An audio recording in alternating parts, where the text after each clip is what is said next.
Steel frame mister right Deepu भाग 2. सगळ्यांना खुश ठेवता येत नाही. जे साध्य करायचं आहे त्यासाठी प्राधान्यक्रम ठरवता आलंच पाहिजे. आमच्या हॉस्टेलमध्ये एक नग होता. तसे सगळेच नग होते, पण त्यातला एक विजय महाराणा ओरिसाचा. तसा हा आध्यात्मिक पुरुष. त्याच्या रूममध्ये गेलं की साधू संतांच्या गुहेत गेल्यासारखं वाटायचं. हा होता हॉस्टेलचा कल्चरल सेक्रेटरी. अचानक शैक्षणिक वर्षाच्या मध्यातच म्हणजे ऐन जानेवारीत आम्ही एक बंड घडवून आणलं. त्याला काढलं आणि दीपूला सेक्रेटरी बनवलं. मी होतो मेस सेक्रेटरी. तसा विजय हा दीपूकडून दुखावलेला. पण जेव्हा दीपूचा रिझल्ट हॉस्टेलवर समजला तेव्हा तो नाचला होता. नुसता नाचला नव्हता. त्या महानगाने 1 जानेवारीपासून मौन व्रत ठेवलं होतं आणि दीपूचा रिझल्ट लागला होता तो 21 मेला. 1 जानेवारी ते 21 मे असे सलग 140 दिवस त्याचं मौन सुरू होतं. हॉस्टेल आणि युनिव्हर्सिटी कॅम्पसमधील 100-200 पोरांचं साक्षीनं संध्याकाळच्या वेळी रिझल्टचा फोन आला तेव्हा आम्ही 30-35 जण हॉस्टेलच्या प्रांगणात जमलो होतो. त्या आनंदाच्या दंग्यात विजयला राहावलं नाही. तिथं सर्वांच्या साक्षीनं हे ईश्वर असं म्हणत त्यानं मौन सोडलं होतं आणि आनंदानं नाचला होता. तेव्हा मी दीपूला म्हटलो होतो, दीपू तू काहीतरी कमावलंस. हे खरं आहे. दीपूला जे मिळालं ते त्यानं मेहनतीनं कमावलेलं आहे. दीपूची सगळी शैक्षणिक कारकीर्द तशी एका सामान्य विद्यार्थ्यासारखीच. मराठी माध्यमात शिकलेला. कोल्हापूरच्या 20 खांडेकर प्रशालेत प्राथमिक शिक्षण, प्रायव्हेट हायस्कूल माध्यमिक शिक्षण आणि कॉमर्स कॉलेजात पदवीपर्यंतचे.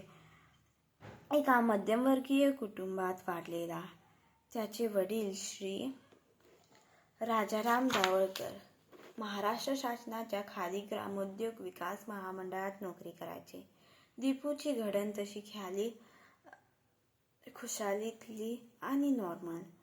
दीपूने विशेष कोणत्या क्षेत्रात स्पर्धा गाजवल्या असं काही त्याच्या बाबतीत घडलं नाही. त्याचं घर शील्ड ट्रॉफीनं भरलेलं आणि फाईल विविध प्रमाणपत्रांनी भरलेली नाही. आई त्याला म्हणायची, दीपू काय पण कर, पण नापास तेवढं होऊ नकोस बाबा. म्हणजे तो एकदम मवाळ वगैरे होता असं काही नाही. कोल्हापुरी असण्यातला रांगडेपणा, सळसळ, चुळबुळ ही सगळी त्याच्यात होती. पण टिपिकल कोल्हापुरीपेक्षा हा तसा मॉडर्न. व्यायाम हा त्याचा छंद. तालिमेपेक्षा जिमचा आणि पहिलवानकीपेक्षा बॉडी बिल्डिंगचा त्याला नाद. या अर्थी तो मॉडर्न. त्याच्या व्यायामाचा छंद त्यानं तयारीच्या काळातही जपला आणि आज IAS अधिकारी असतानाही तो जपतोय. पर्यावरण, निसर्गाविषयी त्याला विशेष प्रेम आहे. या आवडीतून तो निसर्ग प्रकृती संरक्षण निधीचा सदस्य बनला आहे. पर्यावरण जागृतीसाठी काम करायची त्याची मनापासून इच्छा आहे. वृक्षारोपणाचा छंद तो जबाबदारी म्हणून निभावतो. हॉस्टेलमध्ये असताना त्याने काही झाडे लावली होती. त्याची निगा राखण्यासाठी रोजची व्हिजिट ठरलेली असायची. पुढे प्रशिक्षणासाठी किंवा अधिकारी म्हणून पोस्टिंग मिळेल त्या ठिकाणी दीपूने लावलेली झाडे आजही त्याच्या पर्यावरण प्रेमाचे साक्षीदार आहेत. मी काही दुकानातून खरेदी केली आणि प्लास्टिक बॅग घेतली की तो परत करायला लावायचा. सातत्य ही तर खरी खासियत आहे. इंडियन रेल्वे ट्रॅफिक सर्व्हिसमध्ये रुजू झाल्यानंतरही त्या सेवेची जबाबदारी सांभाळत त्यानं अभ्यास सुरूच ठेवला. IASचं ध्येय नाही विसरला. बडोदा येथील 18 महिन्याच्या रेल्वे सेवेच्या प्रशिक्षणानंतर पालघाट, केरळ येथे दक्षिण रेल्वेमध्ये त्याची असिस्टंट ऑपरेटिंग मॅनेजर म्हणून नियुक्ती झाली.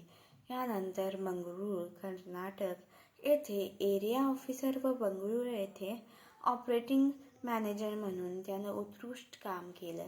या उत्कृष्ट कामगिरीसाठी त्याला GM पुरस्कार देऊन गौरवण्यात आलं.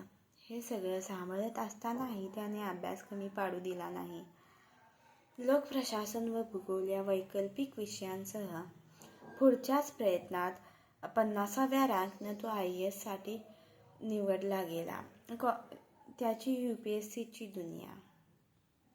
कॉमर्स कॉलेजचा हा विद्यार्थी पदवी घेऊन बाहेर पडल्यानंतर जेव्हा ध्येय निश्चिती झाली की IAS बनायचं, तेव्हा जाणत्यांना गाठून त्याने व्यवस्थित प्लॅन बनवला. याबाबतही त्याचं म्हणणं 100 जणांना भेटून चर्चा करण्यापेक्षा चर्चा थोडी करावी व अभ्यासाला लागावं. रोजच्या अभ्यासातून योग्य दिशा गवसतेच. शेवटी गप्पा कितीही मारल्या तरी अंती लढाई असते अभ्यासाच्या मैदानातच. IAS बनायचं म्हणजे मुंबईच्या राज्य प्रशासकीय व्यवसाय शिक्षण संस्थेत SIAC प्रवेश घ्यायचा हे आलाच. त्याने लागलीच SIACच्या प्रवेश परीक्षेची तयारी सुरू केली. महाराष्ट्रात आता कुठं क्लास कल्चर वाढलाय, पण SIAC शिवाय दुसरा चांगला पर्याय महाराष्ट्रात तरी नव्हताच. 80च्या दशकात प्रशासकीय सेवांकडे जाण्याचं प्रमाण कमालीचं घटलं होतं. याला कारण राज्यात जागोजागी निर्माण झालेले व्यावसायिक शिक्षण प्रशिक्षणाची महाविद्यालय, संगणकीय ज्ञान देणाऱ्या शेकडो संस्था व सेवा क्षेत्रांचा वाढता विस्तार. पण गेल्या 5-10 वर्षांत मराठी मुलं मोठ्या प्रमाणात प्रशासकीय सेवांच्या परीक्षा देऊन लागली आहेत. याला कारण या परीक्षांसाठी महाराष्ट्रात निर्माण झालेली मार्गदर्शनाची उपलब्धता. राज्यात SIAC ही अशी एकमेव सरकारी संस्था आहे की जेथे पूर्व परीक्षेपासून मुलाखतीपर्यंत सर्व मार्गदर्शन मोफत दिलं जातं. प्रशासकीय सेवेत करिअर करू पाहणाऱ्या विद्यार्थ्यांना SIAC ही मार्गदर्शनाची पंढरी आहे. साहजिकच दीपूने SIACच्या प्रवेश परीक्षेची तयारी सुरू केली. पहिल्याच प्रयत्नात तो यशस्वी झाला. येथेच राजू नेहरा, हेमंत निंबाळकर, अजित पाटील, सुशील गायकवाड, कमलेश वालावालकर आणि महेश चंदूरकर या सगळ्यांची भेट झाली. मराठी वाङ्मय आणि लोकप्रशासन हे विषय घेऊन त्याने तयारी सुरू केली. ग्रुप छान जमला होता. शिवाय SIAC मध्ये रमेश तेंडुलकर, वसंत आबाजी डहाके, प्रभा गानोरकर, विजया राजाध्यक्ष, SIACच्या कुंदा लोकरे या सर्व प्रतिभावंतांचं मार्गदर्शन मिळायचं.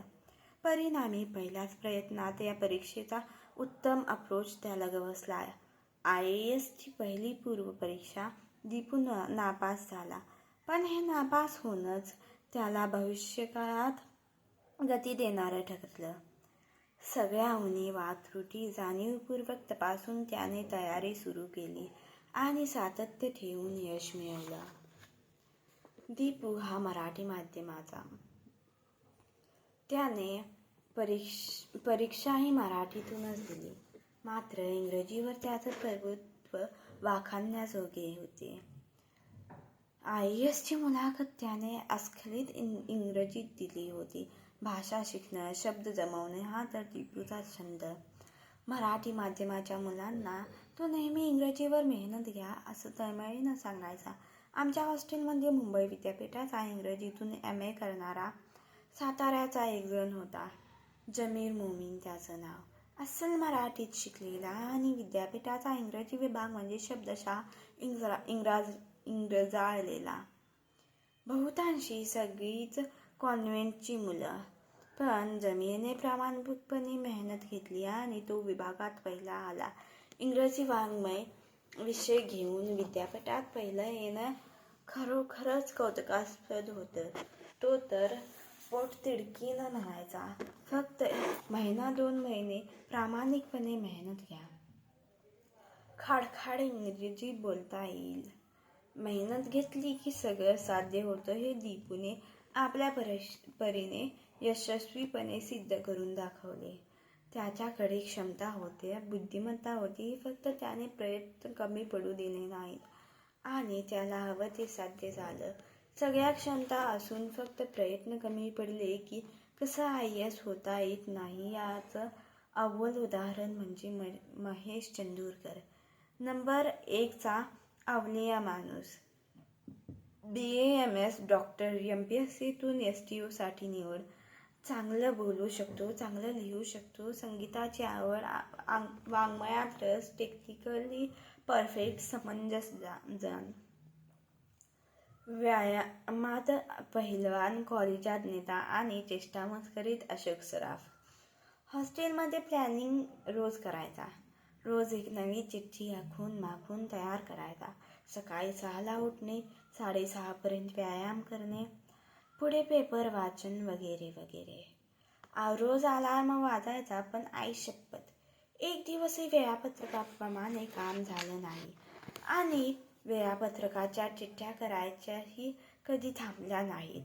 मला म्हणायचा, या रोजच्या चिठ्ठ्या जमवून ठेव, तुला पुस्तक काढता येईल. अलार्म लावून झोपणे, बंद करणे, परत झोपणे ही एक मोठी कला आहे, असंही त्याचं म्हणणं असायचं.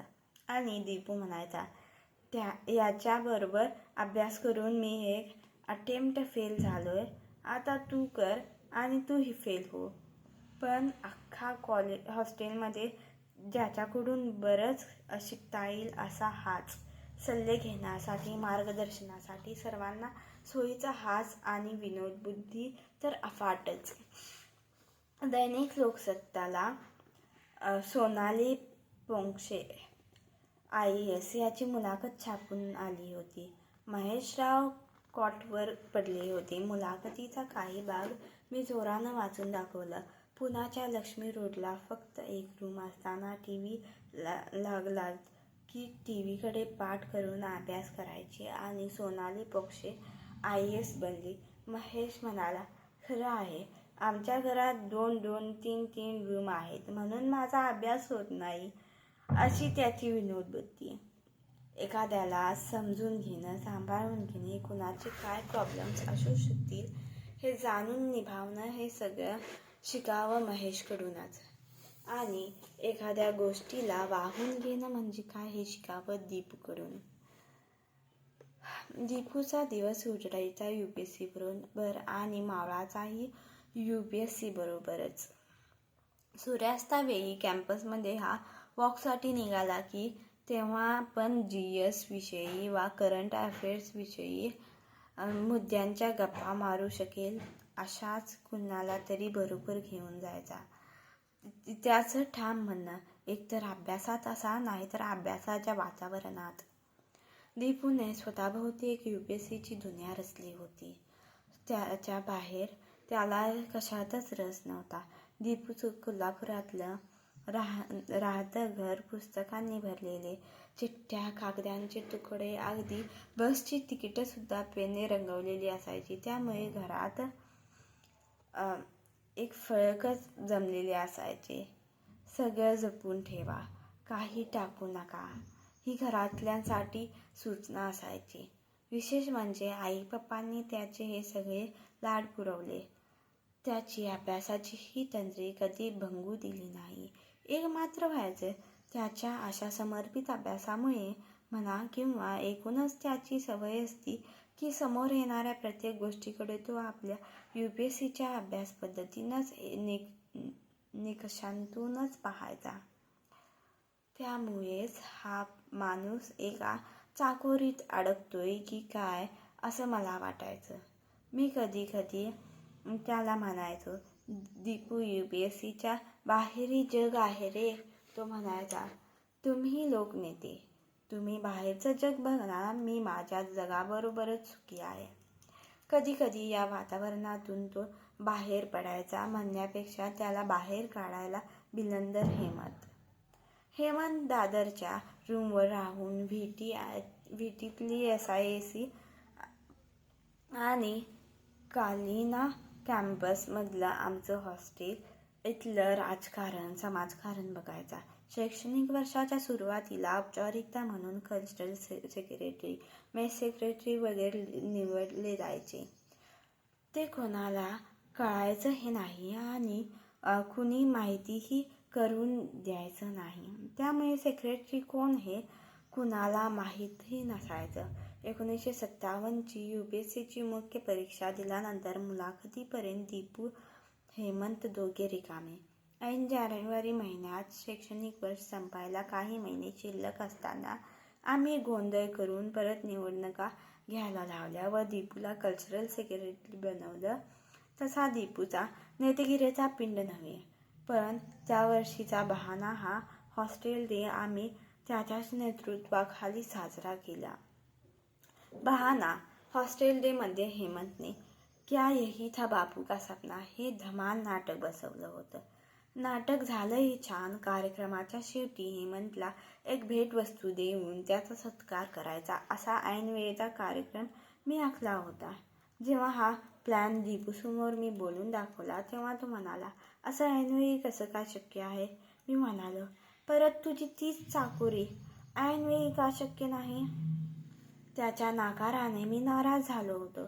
थोड्या वेळानंतर तो म्हणाला, चल रे वागा, तुला जे करायचंय ते कर. शेवटी दीपूच्या हस्ते हेमंतचा सत्कार झाला आणि मला वाटतं तेथूनच हेमंतच्या आयुष्यातील सत्कारांची पहाड झाली. पुढे 3च महिन्यांनी तो IPS म्हणून निवडला गेला.